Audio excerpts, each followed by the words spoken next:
Pregnant women होती हैं, कई बार आपने देखा होगा उनकी थायराइड वैल्यू एब्नॉर्मल आ जाती है और थायराइड उनको स्टार्ट कर दिया जाता है, लेकिन उनके मन में हमेशा सवाल रहता है कि अब ये दवाई मेरे को टेम्पररी है कि ये अब हमेशा चलती रहेगी। सबसे इम्पोर्टेंट चीज़ है कि थायराइड जब प्रेगनेंसी में आता है तो इसमें दवाई देनी ही बहुत ज़रूरी है, क्योंकि इसमें जो है थायराइड की मेडिसिन इसलिए ज़रूरी होती है क्योंकि इसमें ब्रेन डेवलपमेंट जो बच्चे का होता है वो इस पे बहुत डिपेंड करता है कि थायराइड लेवल्स मदर के कैसे हैं, और प्रेगनेंसी का स्मूथ फॉलो अप रहना, यानी कि प्रेगनेंसी स्मूथली निकल जाना, उसके लिए भी ज़रूरी है कि मदर का टीएसएच नॉर्मल ही रहे या नॉर्मल से भी थोड़ा सा जो नॉर्मल वैल्यूज़ होती है उसके नीचे की साइड रहे। तो इसलिए medicine as soon as possible start कर दी जाती है। अब डिलीवरी हो जाने के बाद आपके पास 3 पॉसिबिलिटी हो जाती हैं।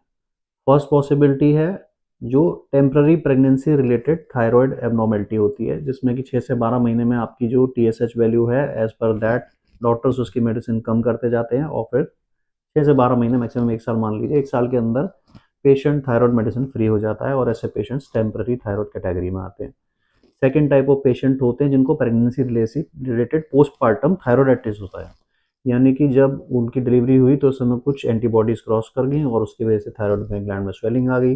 तो ये पेशेंट को पहले टीएसएच वैल्यू जो होती है वो डाउन चली जाती है, फिर अप चली जाती है, उसके बाद फिर नॉर्मल हो जाती है। ऐसे कुछ वैल्यूज में ट्रांजिशन होता है और अगले 2 से 3 महीने में नॉर्मल हो जाती है।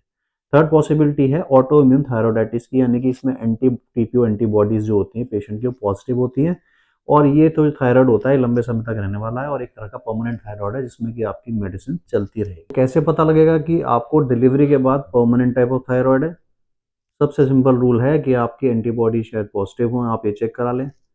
6 से 12 महीने हो गए और आपकी टीएसएच वैल्यू अभी भी गड़बड़ चल रही है तो फिर आपको परमानेंट थायराइड ही हो सकता है। थर्ड थिंग है कि आप मेडिसिन घटाते हो और टीएसएच वैल्यू बढ़ जाती है, तो इसका मतलब कि आपको मेडिसिन जो है आप मेडिसिन फ्री नहीं हो पा रहे हो और अब 1 साल से ऊपर हो गया आपकी डिलीवरी को, तो अगेन आपको थायराइड परमानेंट ही है। प्रेगनेंसी के बाद मेडिसिन की जो रिक्वायरमेंट है कब तक रहती है? 6 से 12 महीने तक, जैसे मैंने बताया, तब रहती है। लेकिन अगर 6 से 12 महीने बाद आप मेडिसिन को टेपर डाउन कर रहे हो और वैल्यूज बिगड़ रही हैं, इट इज़ अ साइन कि परमानेंट थायराइड हो सकता है।